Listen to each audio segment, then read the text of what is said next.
Assalomu alaykum do'stlar, yaxshimisizlar?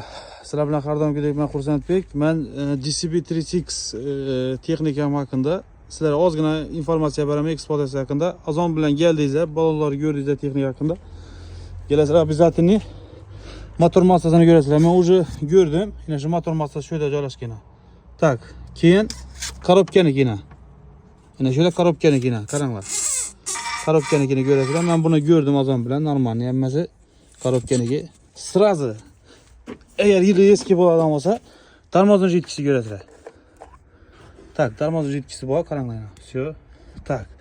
Keyin antifriz. Antifrizi bor, ozroq. Normal, davab ketsa bo'ladi ozgina. Tak. Keyin mana bu yerda atstoynik bor, qaranglar. Sizlarga normal emas, чистый, gryaz yo'q. Все. Keyin gidravlika. Обязательно gidravlikani ko'rish kerak. Gidravlika urug'ini shu yerda joylashgan. Keyin salaka datchiki chonda joylashgan. Salaka bak shu yerda yana bizlarda. Qaranglar. Shundan salaka solinadi. Hozir ertalab salaka solib zapravka etib qo'yibman. Tak, доказательство. Mana.